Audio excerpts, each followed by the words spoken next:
a esta conferencia, este webinar que se llama La adicción como síntoma. ¿De qué enfermedad? Y bueno, esta conferencia, este webinar es producto de un trabajo de investigación muy interesante que hicieron los compañeros que son estudiantes ya de sexto semestre y que son estudiantes muy destacados, Jimena Rubio, Ilka Serna y Ramsés Escalante.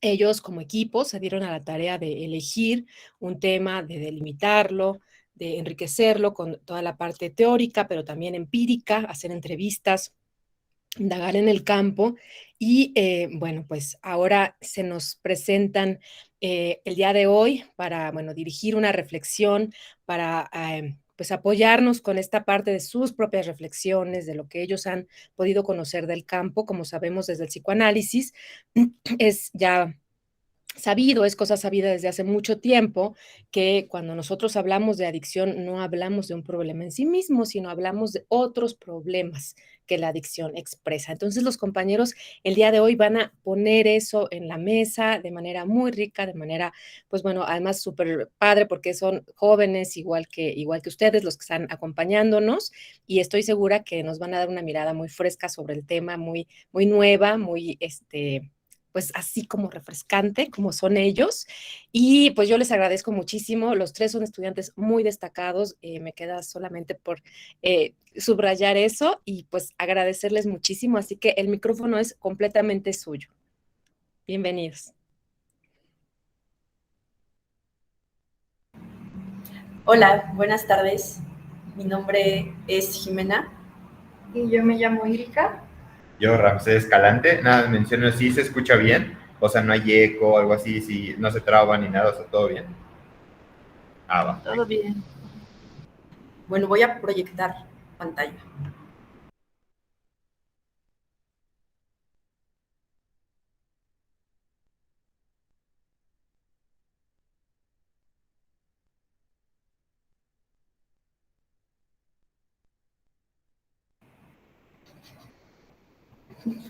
Ahí creo que ya se ve, ¿verdad? Sí, sí, ya se ve. Va, excelente. Perfecto. Pues, como mencionaba la maestra Mitzi, realizamos una investigación, un pequeño trabajo sobre las adicciones, las adicciones como síntoma de qué. Y para comenzar, me gustaría preguntarles, ¿qué es lo que saben de las adicciones? ¿Qué es una adicción y qué adicciones conocen?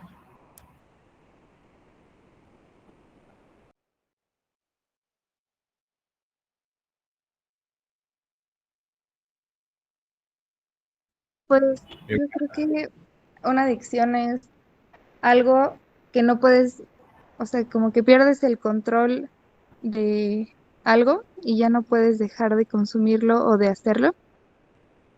Y no sé, de adicciones, pues puede ser a drogas como, em, sí, a drogas o cigarro, a alcohol, tal vez a, no sé, adicción a algunos sentimientos o adicción a las personas. Ok, excelente, muchas gracias. ¿Alguien más?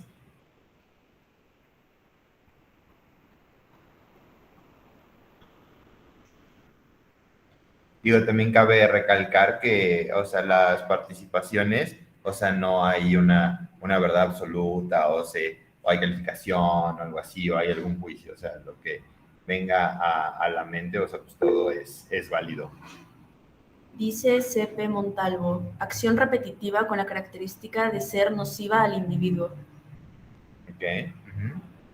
¿Alguien más quisiera participar? O sea, ya sea en el chat o abriendo su micro.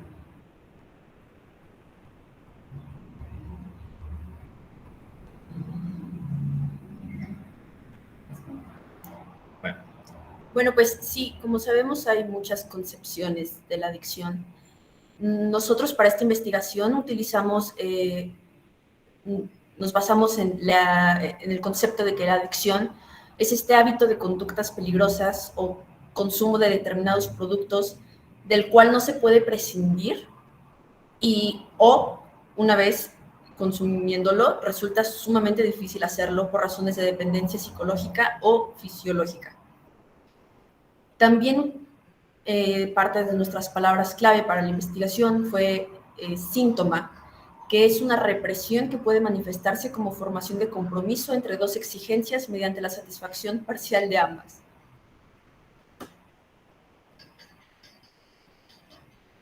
¿Le cambio? Sí, por favor. Por otro lado está la abstinencia, que es esta renuncia o limitación a los placeres como la gula, el sexo, las drogas, que inicialmente pueden aparecer por razones morales, religiosas, por salud física o mental o por alguna necesidad emergente. Por otro lado está la codependencia, que es un problema emocional que trae consigo dependencia afectiva y obsesiva hacia otra persona o sustancia. Y finalmente la resignificación, que es darle un nuevo sentido a un acontecimiento o conducta del pasado, en donde le das nuevas características en un determinado contexto y hasta fuera de este que conocías.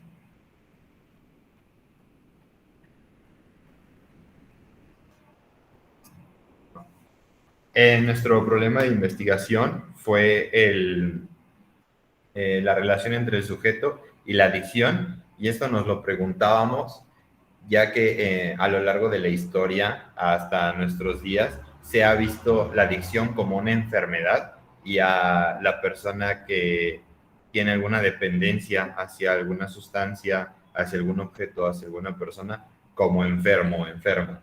Entonces esto nos saltó de alguna manera que se tratara a esa persona como, primero, a la adicción como una enfermedad y a la persona como enfermo, como si se pudiera curar, como esta perspectiva médica que unas pastillas o un tratamiento o algo así ya no vuelve a aparecer. O sea, se busca una cura para eso y pues dieron resultado a varias instituciones, AA, NA, varios cursos, no sé, tanatología, etcétera, etcétera. O sea que, por ejemplo, tanatología, como el nombre lo dice, puede tratar ciertos aspectos de la muerte, pero también o sea, también la gente asiste y se le recomienda ir a este tipo de cursos como para tratar el problema de las adicciones o granjas, anexos.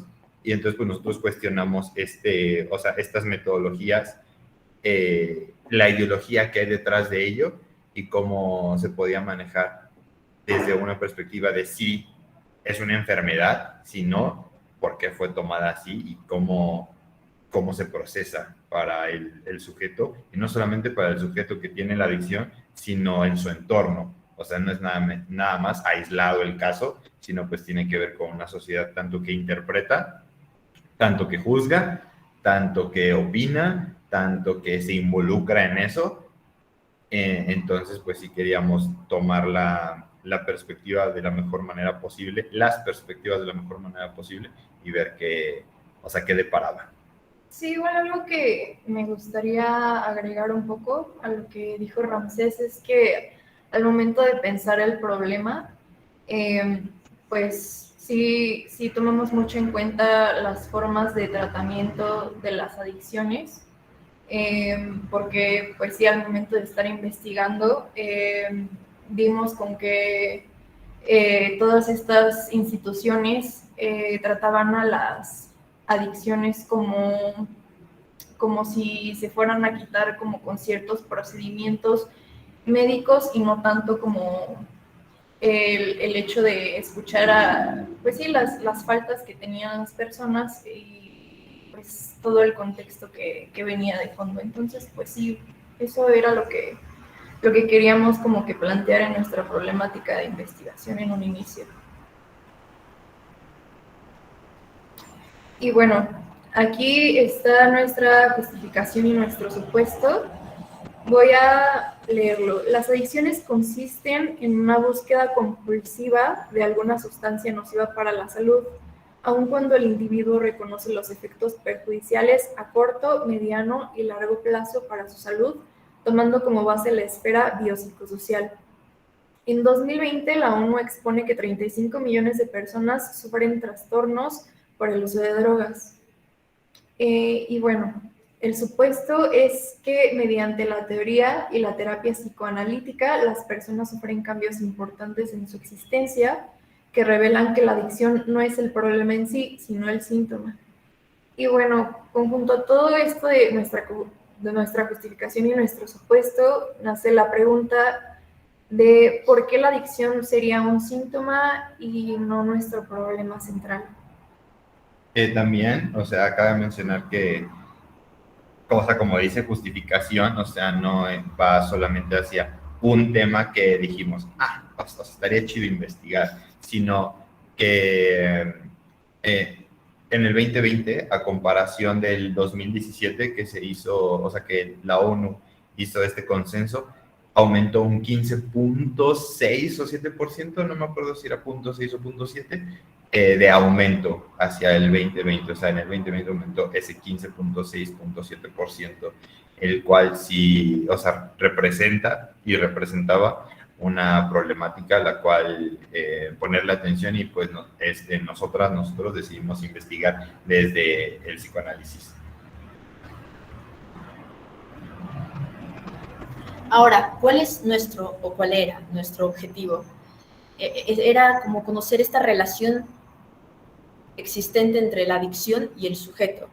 Nuestra hipótesis era que la adicción es un mero síntoma, más no el problema en sí mismo, sino era a través de la adicción se estaba manifestando algo más del malestar subjetivo.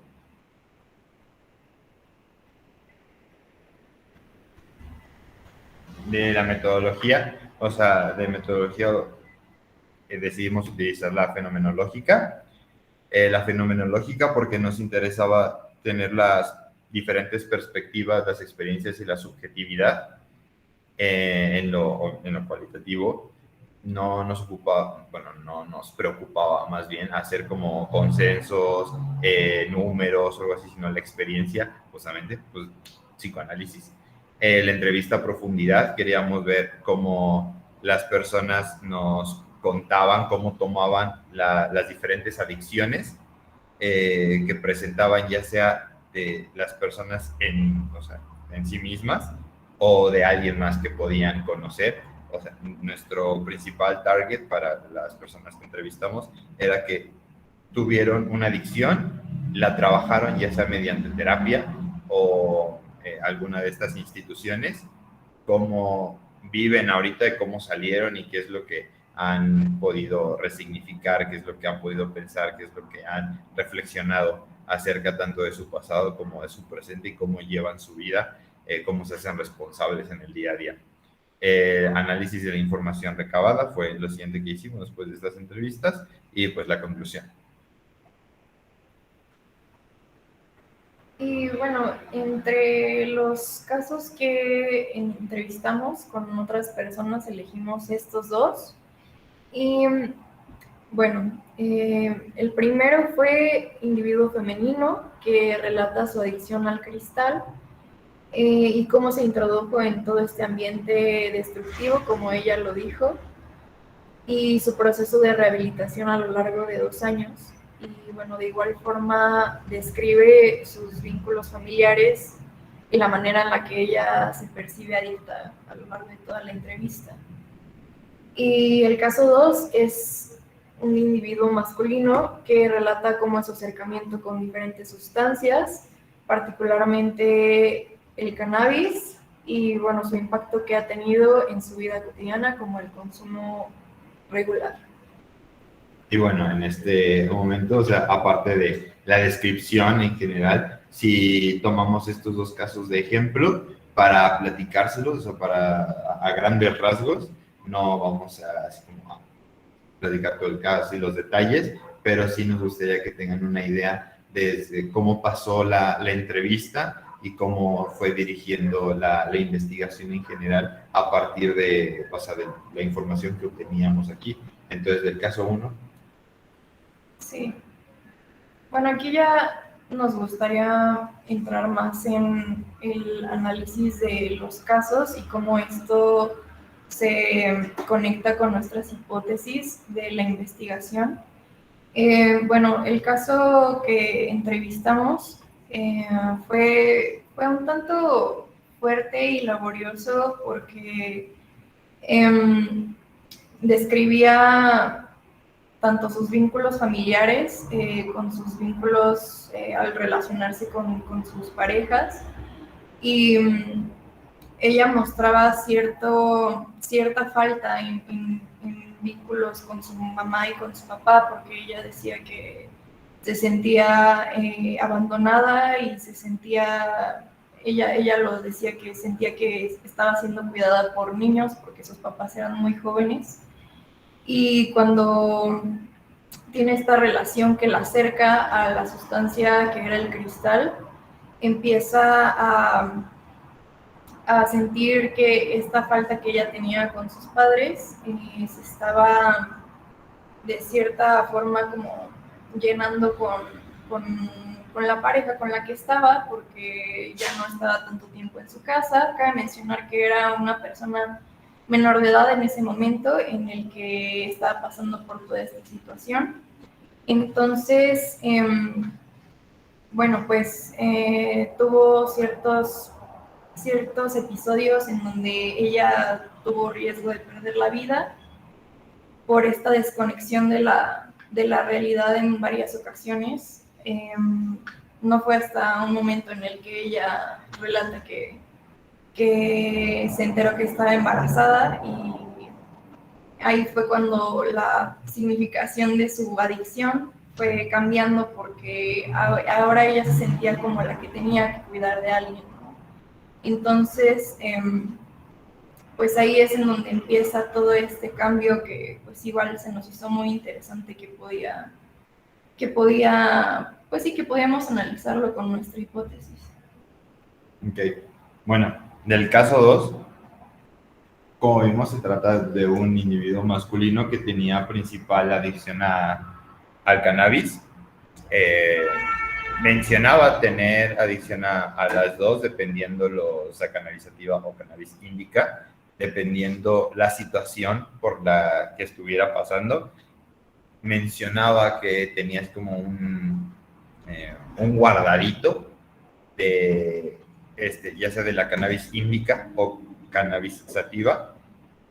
¿A qué voy con esto? Él contaba que estudiaba, que era funcional en lo que hacía, en sus tareas, en lo social, o sea, se involucraba bien con sus amigos o amigas, con su familia, que de hecho él decía y repetía bastantes veces que su mamá aceptaba que él consumía, que aceptaba y que sabía que él consumía y que mientras le funcionara, mientras le dejara como que frutos, no había problema. Esto me saltó un poquito porque mientras lo decía era cuando más se ponía nervioso o cuando más titubeaba en lo que decía.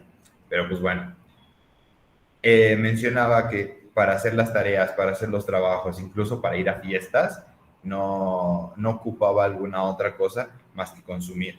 En los trabajos era cannabisativa y en las fiestas o en lo social, cannabis índica. Decía que la sensación era diferente, que la cannabisativa lo relajaba y que la cannabis índica le daba un rush, que era curioso porque, o sea, cómo lo describía y por qué en este orden, cuando hasta donde sé es al revés, o sea, de los efectos en el cuerpo de la cannabis índica y la cannabisativa. Entonces también me saltó un poquito, igual y fue en el momento de la entrevista como que no supo diferenciar cuál era cuál y estaba nervioso, pero pues eso fue lo que dijo así en su discurso.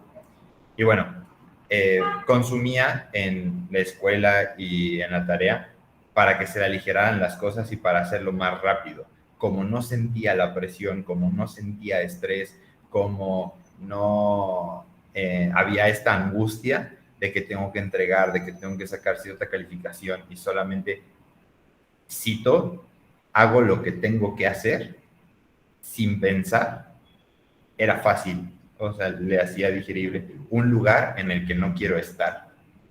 No, o sea, mencionaba que no quería estar en la escuela y mencionaba que, o sea, que esto le ayudaba a hacer las cosas y a tener unas buenas calificaciones porque tenía que mantener cierto promedio por la escuela que tenía que entrar después, algo así recuerdo.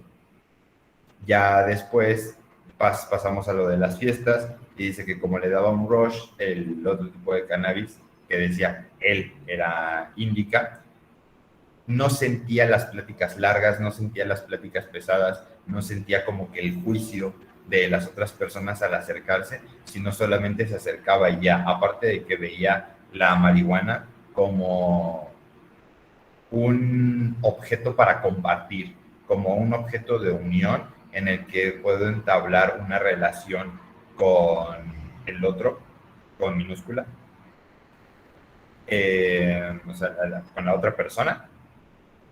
Y esto hacía más llevadera tanto la fiesta como que no, cito, no me agredieran, que tuviera esta visión con respecto a la relación que podía entablar con otras personas, que no le agredieran, fue igual algo que, o sea, que se me hizo curioso.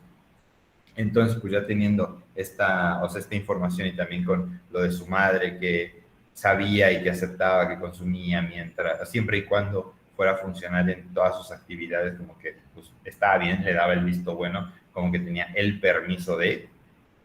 Y le pregunté después que si no tuviera este permiso, si en algún momento cambiara la postura de su madre, o sea, qué haría, cómo se sentiría. Y dijo que o sea, si hubiera sentido confundido, sentiría confundido si cambiara la postura de tantos años, mencionó años de consumo,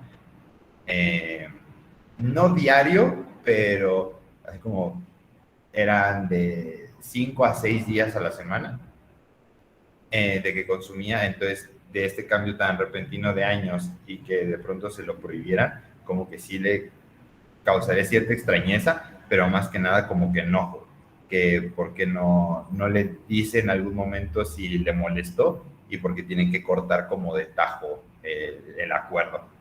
Y entonces fue así como de el acuerdo, o sea, la castración, o sea, también el consumo de drogas, que mayormente o algunas veces está relacionado pues con la reconexión a la madre y una forma en la que se puede lidiar con el duelo, con el dolor de la castración, fue, o sea, y que eso le provoca ira, o sea, que si cambiara la postura, fue algo así como que curioso y interesante analizar, pues también por el goce, tanto que vemos en el primer caso como en el segundo, el goce en el sentido de este placer en el displacer, que este placer está, o sea, más allá del principio de placer, que está ligado a una pulsión de muerte, en donde se busca estar en el fin último, en el estado último, en donde no hay angustia, en donde no hay tensión y que se pueda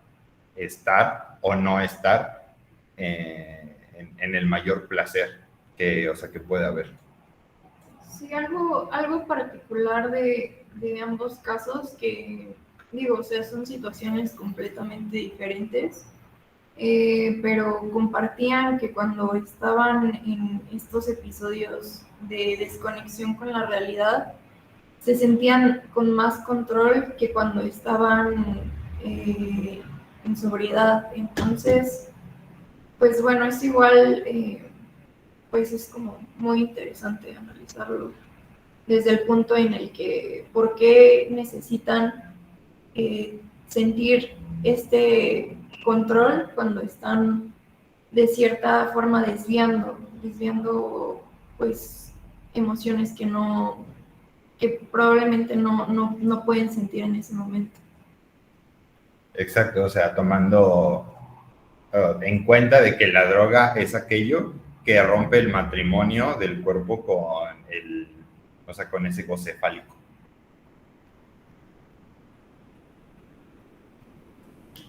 Bueno, las conclusiones. Ya analizando esto de lo que les acabamos de platicar Y ya platicando un poquito más a fondo con las personas y de estos, tanto de estos dos ejemplos como con otras personas, de estos ejemplos que demostramos como con otras personas, dimos cuenta que esta reconexión con la familia, con las figuras madre y padre, y con ciertos aspectos que habían vivido a lo largo de su vida, valga la redundancia, la droga fungía como un alivia el dolor, un analgésico de ese dolor tan grande o ese malestar que le causaba que les causaba la falta sobre algo que vivieron o que no pudieron vivir. Por ahí dicen que esa nostalgia de lo que no pasó es de las más fuertes o de las más insoportables. En los dos casos, pues la droga les ayudaba tanto a estar aquí, a sobrellevar la vida, tanto a relacionarse con otras personas, y era como que capa sobre capa, en el sentido que la adicción a la droga no era solo eso, sino también era a veces adicción a la pareja. Por ejemplo, en el primer caso, primero fue como una adicción a la pareja y después se pasó a las drogas, cuando esta persona igual se ausentó, cuando ya no tenía acceso a esta pareja. Igual al segundo caso, cuando no podía acceder a la madre, a la atención de la madre y a lo que la persona quería en el momento, recurría a la marihuana y recurría a que esa angustia, a que ese malestar se aliviara de la mejor manera posible para poder estar o existir.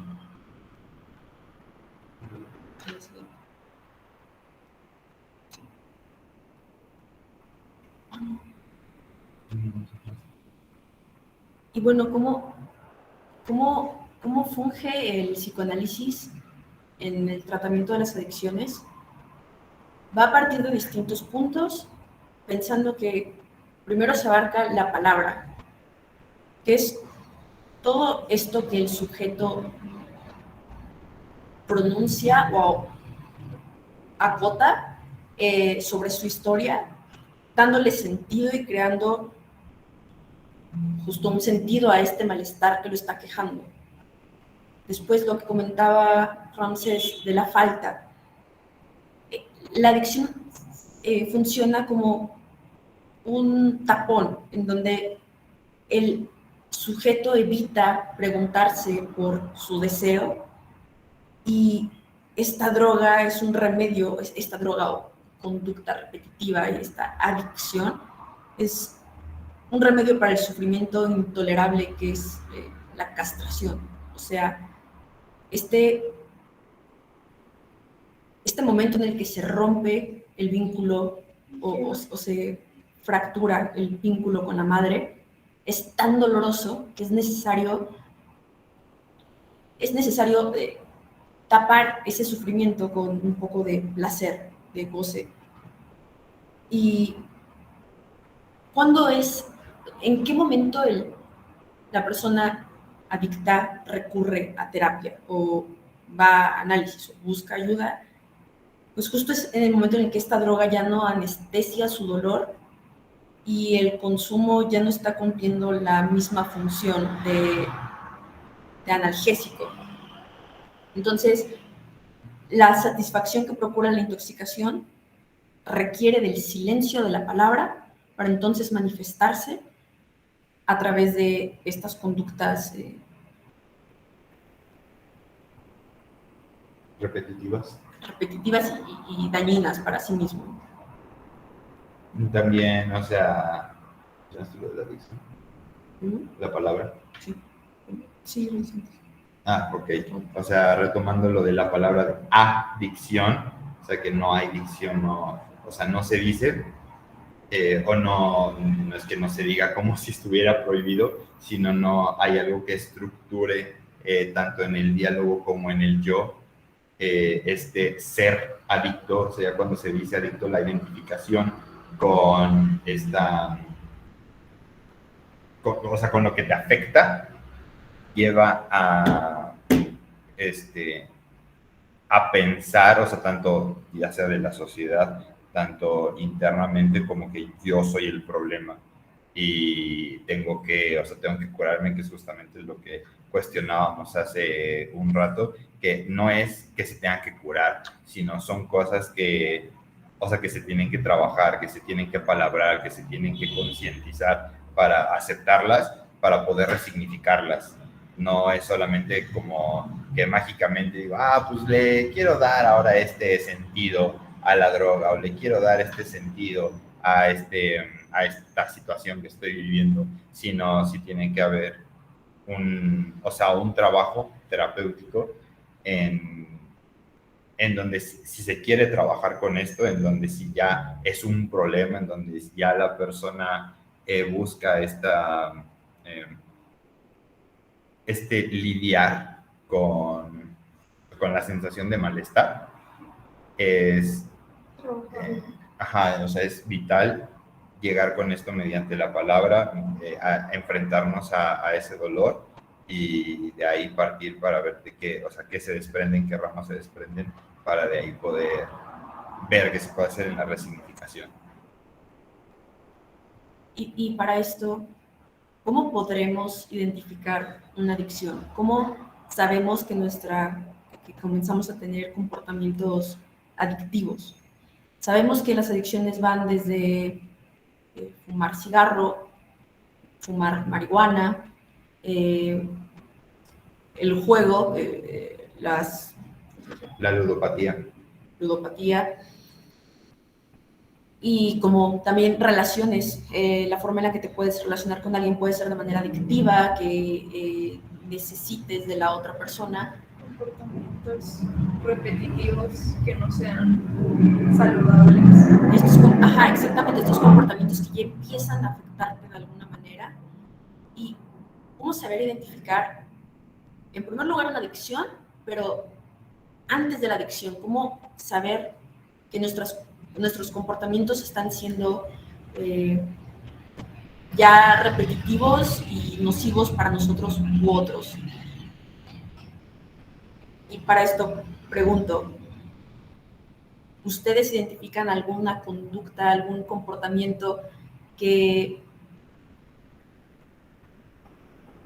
puedan considerar tal vez como factor o en sus inicios de algo, no sé, que puede crecer?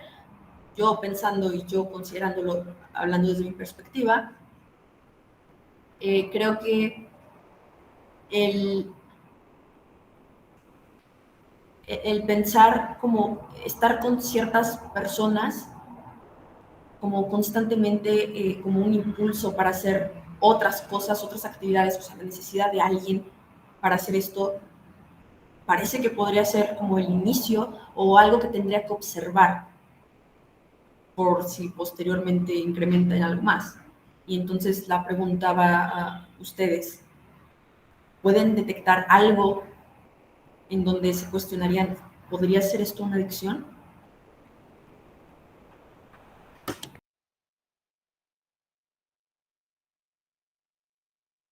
A ver, Adrián, porfa. Yo sí creo que hacemos de adicciones casi todo, ¿no? O sea, hasta el creernos nuestra propia identidad y actuar como siempre tan acorde a como ciertos valores o de una forma como muy específica que pensamos que si no lo hacemos, pues nos va a costar el rechazo o quién sabe qué es. O sea, siento que todo se convierte en una adicción, ¿no? Y digo, también de una forma más obvia, tal vez como, o sea, el ejercicio, ¿no? Podría ser, que es como un hábito técnicamente saludable, pero que para muchos es adicción. Las redes sociales, obviamente, hasta el estudiar, hasta la lectura, como cualquier cosa cuando se hace desde un lugar de como escape más desde un lugar activo, yo creo que tiene ese potencial. Ok, a escape activo, ¿a qué te refieres, Adrián? No, un escape en vez de como hacerlo de forma activa presente. Ok, ya te entendí. Sí, sí, como en compensación de otra cosa que no se quiere lidiar o que no se puede lidiar. Sí, exacto. Ok, excelente. Entiendo. ¿Alguien más? ¿Alguien más? ¿Alguna otra idea? A ver, Gera. O sea, ahora que mencionan bueno, ahorita que Adrián, o sea, propuso pues, como esta idea de cómo se puede manifestar o las razones por las cuales una adicción, yo reconozco en mí últimamente pues como cierto placer en la discusión, o sea, y creo que esto viene de un lado como de ser, o sea, reconocida mi palabra de manera pues activa y también yo de sentirme como hasta cierto punto capaz intelectualmente, ¿no? Entonces sí encuentro como este placer pues, en discutir, vaya, ¿no? Pero, pero o sea, sí hay veces en que lo veo encaminado a pues como que algo más negativo, algo más nocivo que algo que en realidad me esté aportando. Ok, o sea, entiendo, o sea, ¿crees que puede estar encaminado a una adicción lo que mencionas, Gera? Porque puede no ser tan, eh, o sea, como tan placentero o productivo en su fin último y que conlleva también un displacer, ¿o cómo lo piensas?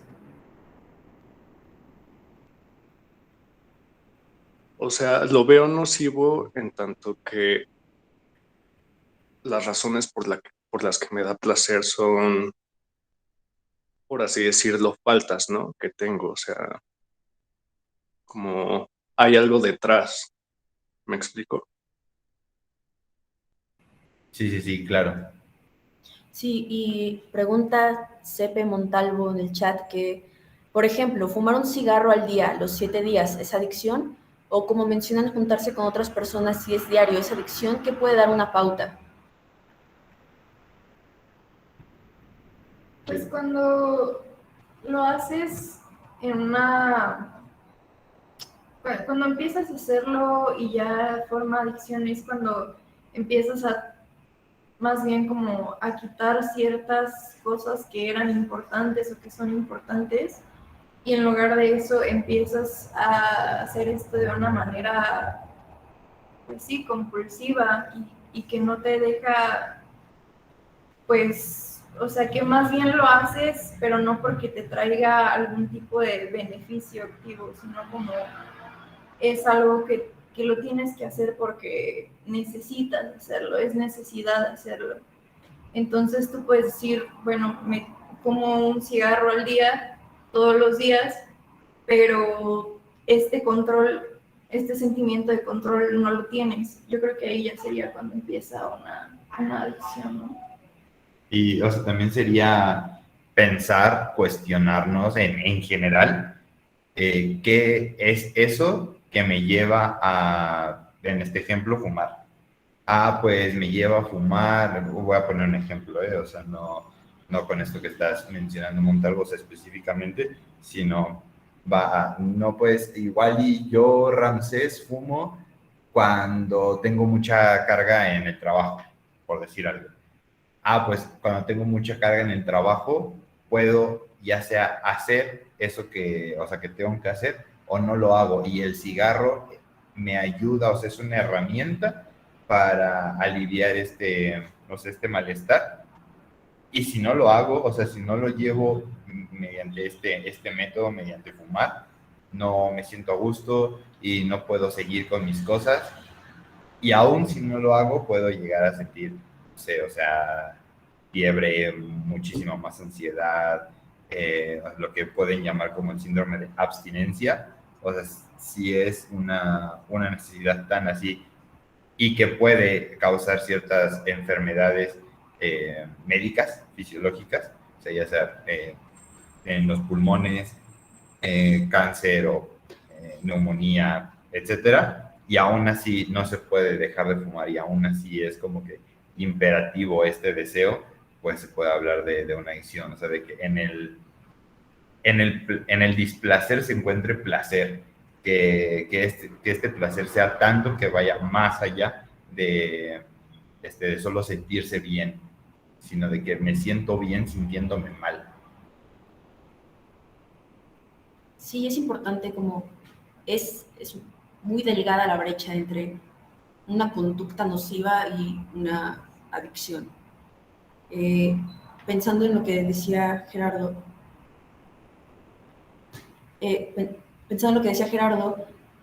hay acciones que terminan siendo necesarias por nuestro contexto, como el conflicto, ¿qué está hablando de ti a través del conflicto? ¿Qué está pasando? ¿Qué estás apalabrando en el conflicto? ¿Qué no estás diciendo? ¿Qué estás callando a partir de él? Entonces, en una adicción termina sustituyendo la palabra, la droga, lo adictivo. Entonces, sí, este ejemplo de las personas, de juntarse con personas, tal vez es un poco atrevido, en el sentido de, no por juntarte constantemente con personas podría ser una adicción, pero el comenzar a cuestionarnos por qué estamos necesitando al otro, por qué estamos necesitando a las otras personas, podría ser un ejercicio para pensar, repensar en dónde estamos situados y como qué estamos buscando. Y antes de darle la palabra a Adrián, voy a leer el comentario de la maestra Mitzi, que dice: en términos médicos sería diagnosticable a partir de criterios como la abstinencia y la tolerancia, pero es cierto que estos no bastan para el aspecto subjetivo. Quizás el indicador más importante sería el propio sujeto y su malestar, exactamente.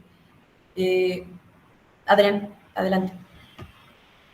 A mí me surge la duda, y digo, esto obviamente es un tema que se podría debatir muchísimo, solamente para ver qué opinan, pero de qué tanto basta la palabra. Porque pienso en esta cosa de Winnicott, del false self, y de cómo hay casos en los que, por ejemplo, este false self se muda totalmente a la cabeza y se crea como esta dicotomía entre cuerpo y mente, y por eso tenemos como tantos casos de, por ejemplo, como filósofos, escritores, de gente que como habla súper sabio, pues sí, como que habla como que si debería de tener bienestar, pero en realidad su experiencia pues del cuerpo es totalmente diferente, ¿no? Y se terminan suicidando, terminan somatizando como enfermedades. Entonces, como, ¿qué tanto basta la palabra cuando justamente tendemos mucho a separar muchísimo nuestra mente de nuestro cuerpo? Ok, un poco respondiéndolo, o bueno, no respondiendo así como de, mira, aquí está la verdad, sino la respuesta, sino dialogando, es, o sea, en el psicoanálisis, la palabra es lo que atraviesa la sensación, lo inexplicable, entonces lo inapalabrable, pongámoslo así, o sea, lo inapalabrable, cuando se pueda palabrar, cuando le podemos dar un sentido, es cuando se puede trabajar, y el darle un sentido a ciertos acontecimientos llamados traumas, o sea, no porque solamente ese sea, o sea, solamente es esa palabra, sino que se le pueden llamar traumas. El que se la palabra y se le dé un sentido, se puede mover, o sea, el aceptar el sentido se puede mover para que haya una resignificación, y en esa resignificación que no sea puro malestar y que se mantenga así o se agrave, sino que el malestar se pueda lidiar y yo me pueda hacer responsable de ello, que yo pueda tanto hacer herramientas para las situaciones de las cuales estoy viviendo, para hacerme responsable, tanto para también, o sea, compartir, pongámoslo así, o sea, también el compartir esto que, o sea, las historias o estas herramientas no son físicas, pero estas herramientas que usted en algún momento pueden, o sea, pueden propiciar a que se hagan otro tipo de herramientas o a que se modifiquen las previas que ya tenía. O sea, va a este full self, de que pueden predicar sobre alguna cosa, pero su realidad es otra, es también desde dónde se está parado o parada, o sea, desde dónde se habla. se habla desde mí hacia la sociedad, se habla desde mí hacia mí, o sea, hacia dónde quiero llegar. O sea, también no es como que algo que yo tenga que hacer solo en mi habitación, en mi cuarto, sino si se ocuparía en estos casos un seguimiento psicoterapéutico para poder enfrentarnos con eso que no vemos, para poder enfrentarnos con eso que no nos damos cuenta, para darle ese sentido a lo que no podemos concientizar. Sí, menciona C.P. Montalvo, pero el propio sujeto va a negar ser adicto. Por supuesto, sí, eso pasa. Recordemos que la satisfacción que procura esta adicción requiere del silencio de la palabra. Es necesario como el no hablar para apalabrar apalabrarlo a través de estos comportamientos. Entonces, ¿justo en qué momento va a buscar ayuda una persona? Lo comentaba antes, es en el momento en el que la droga ya no esté cumpliendo su función de anestesia, en donde ya no esté anestesiando este dolor, en donde va y ya no se puede satisfacer por otro lado. Ya no se puede satisfacer por otro lado. Entonces, sí, a ver, voy a leer lo que dice la maestra Mitzi. Desde Lacan también se hablaría de la palabra vacía y la palabra plena. O sea, bueno, ya sí me completará, pues, si me falta algo, pero en la palabra plena tengo entendido que es lo que más se acerca a la verdad en términos de, o sea, de lo subjetivo, o sea, de lo subjetivo del sujeto a la palabra verdadera, que se articula en la dimensión simbólica con el lenguaje, y la palabra vacía va más a la dimensión de lo imaginario. No sé si, doctora Mitzi, va por ahí, o si quisiera agregar algo. Sí, sí, totalmente. No, yo creo que lo dijiste muy, muy claramente, Ramsés, y creo que justo lo que ustedes están abordando me parece fascinante, es problematizar estos modos de escuchar de los psicólogos, de los psicoanalistas, de los terapeutas, de los médicos, la adicción, ¿no? Porque, por ejemplo, yo pensaba ahorita digo, aprovechando un poco la palabra, pensaba en lo que decía C.P. Montalvo, sobre esta parte de, bueno, y si fumo un cigarro diario, entonces no es adicción porque es uno, no hay tolerancia, no hay abstinencia. Pero, por ejemplo, yo lo pensaba en algo que sí es una cuestión adictiva para mí. Por ejemplo, las compras, las compras compulsivas son, la verdad es que sí son un tema, pues mío personal. A mí me pasa que si estoy un poquito triste o si estoy un poquito, con una sensación así de abatimiento, de vacío, comprar algo me pone muy feliz, muy feliz, muy feliz, muy feliz.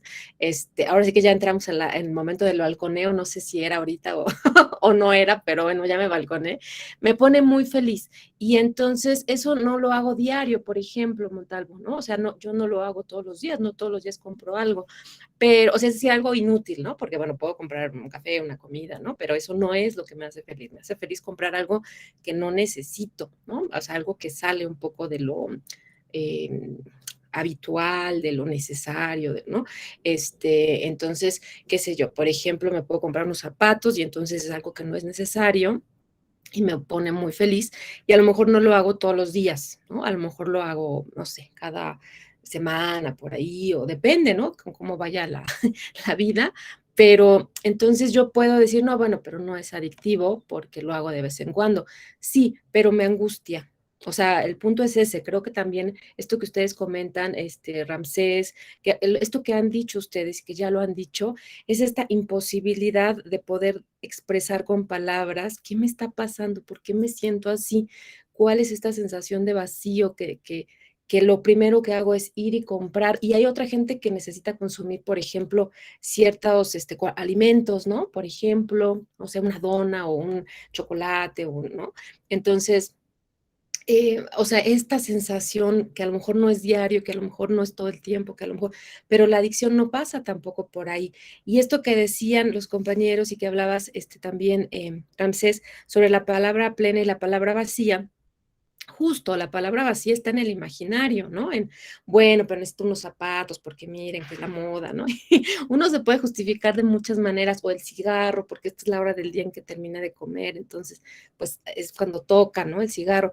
Sí, o sea, está bien, pero la palabra plena tiene que ver justo con el inconsciente, con este acceso a lo simbólico, cuando yo soy capaz de decir, bueno, a ver, a lo mejor no me compro los zapatos y a lo mejor lo trabajo en terapia, ¿no? Pero ¿cuándo lo voy a hacer? Cuando empiezo a ser un tema para mí. A lo mejor sí me pasa de vez en cuando y por ahí no es grave. Por ahí diré, bueno, pues estaba tristona, no pasa nada, unos zapatitos, pues bueno, no pasa nada. Pero si hay un momento donde esto me empieza a angustiar mucho, aunque no sea diario, si no es muy angustiante, entonces probablemente sea muy importante que yo pueda ir y hablarlo en análisis, no porque comprar zapatos esté mal, ¿no? A lo mejor pues no es un problema, ¿no? O sea, no hay como de, ay, diario lo hace todo el tiempo, no, pero sí quizás lo que hay de fondo de esa compra, ¿no? Que es un poco lo que decía Jimena. O sea, no es el acto, sino lo que está detrás y el malestar que acompaña. No sé, yo lo vería un poco así. Muchas gracias por la palabra.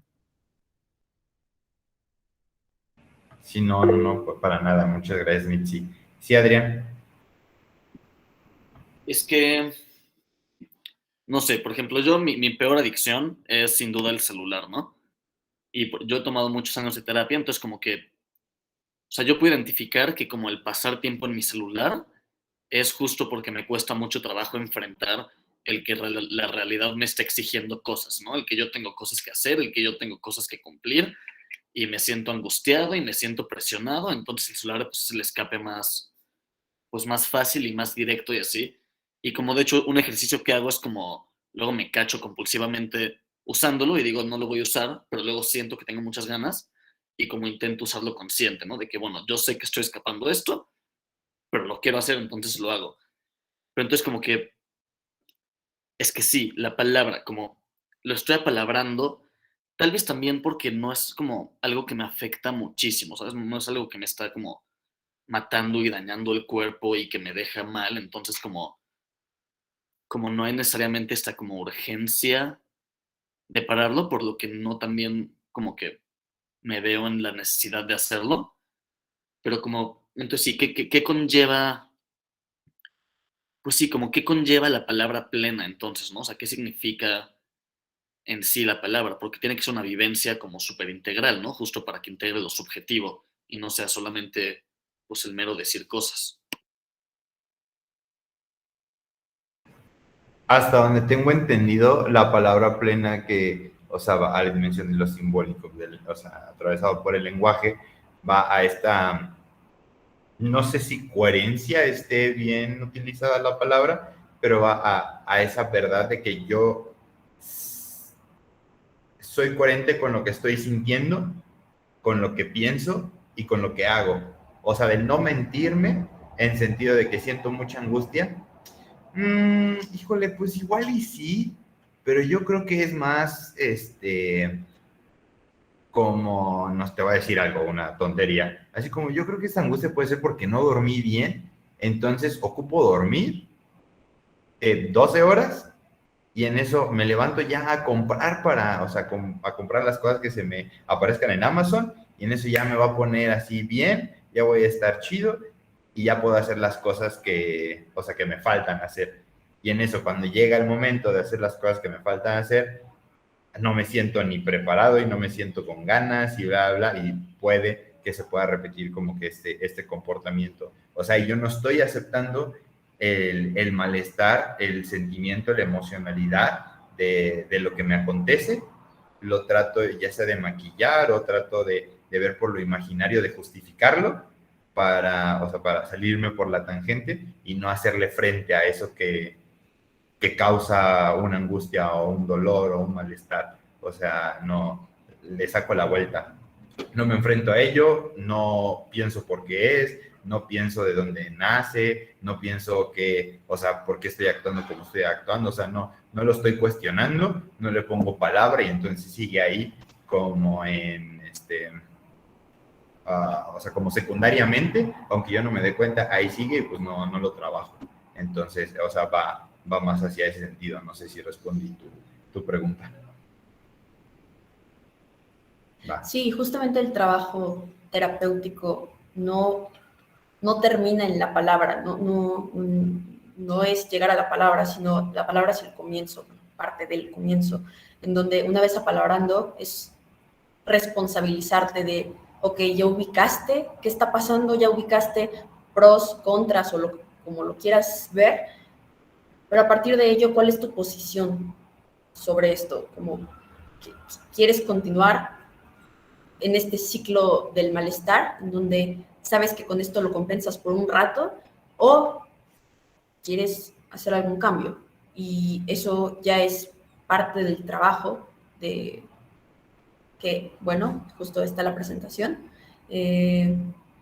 Dejamos el contacto. Si en algún momento necesitan, creen que tienen alguna cuestión de adicción o de cualquier otra cosa emocional, aspecto emocional, aquí está el contacto de CUAPSI, que es el Centro de Orientación y Atención Psicológica de la Universidad del Claustro de Sor Juana, en donde la atención psicológica es gratuita. Tienen que, si gustan, mandan un correo a coapsi@elclaustro.edu.mx y agendan una cita. A partir de ahí, pues, se les da seguimiento. Ya un poco para terminar, o sea, el contacto de Coapsi, ahorita estaba pensando en lo que estábamos hablando y me hizo recordar a esto que que leí hace tiempo, hace bastante tiempo, en donde se decía que Edgar Allan Poe, este famoso escritor, sufría una depresión y una depresión en general fortísima y una angustia por la vida, por varias situaciones que él pasó. No voy a ahondar mucho en ello, pero una de las formas en las que él tanto lo apalabraba como, o sea, no sé si lo hizo consciente, o sea, como de que, voy a hacer este proceso por la terapia psicoanalítica, o sea, no lo sé, no voy a afirmar ni negar algo, pero él escribía como pues, algunas personas podemos haber leído alguno de sus escritos, él todo eso lo transformaba en escritura, él todo eso lo transformaba en historia, en poema, o sea, ya sea de terror o una novela, etcétera, etcétera, y esa era su forma de lidiar con ello, de escribir, o sea, el escribir en específico yo lo veo como una manera personal de lidiar con ello, porque escribo lo que siento, escribo como lo voy pensando, ya sea cronológica o acronológicamente.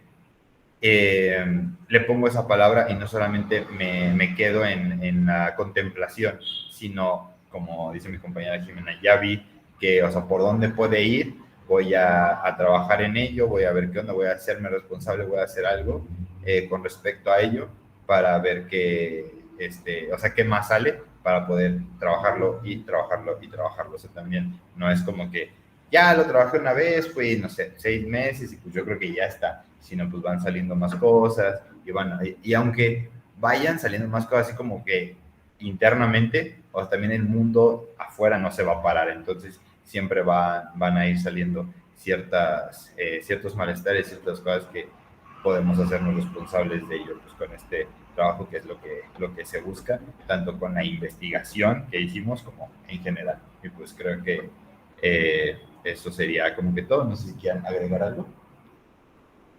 No. Muchas gracias por su atención. Muchas gracias. Creo que sería todo.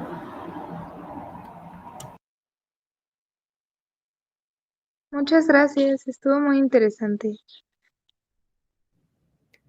Pues muchísimas gracias, de verdad, bravo. Yo creo que aportan muchísimos elementos para seguir pensando en este tema tan complejo y sobre todo un tema tan vigente, ¿no?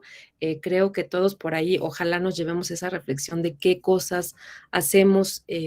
Ustedes hablaron de muchos aspectos, pero por ejemplo, me parece que hablaron de la adicción como un no lugar, hablaron de la adicción como suplente del vínculo, hablaron de la adicción como defensa frente a la amenaza del lazo con el otro, como un modo de lidiar con el dolor de la castración, como un suplente del vínculo materno o de cualquier vínculo que lo represente, de la adicción como un modo de aumentar mi sensación de control, ¿no? Que sabemos que no es real el control que tenemos, pero aparecería.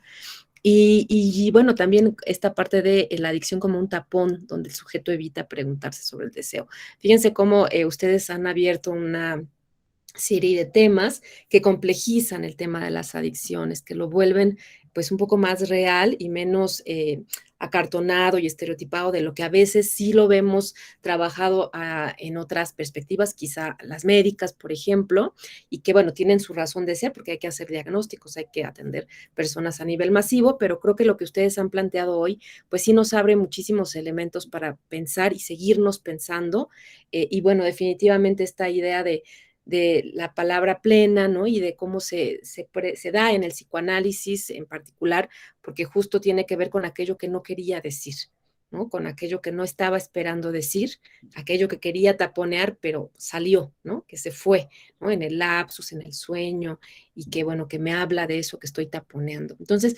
muchísimas, muchísimas gracias a todos por acompañarnos y en especial a los ponentes del día de hoy. Muchísimas gracias, Ilka, muchísimas gracias, Jimena, muchísimas gracias, Ramsés, y pues esperamos que no sea la última vez que los tenemos por acá reflexionando de temas tan interesantes. Muchas gracias y un aplauso. Y a todos bonita tarde, que les vaya muy bien. Muchas gracias. Hasta Gracias. luego. Adiós. Hasta luego, chao.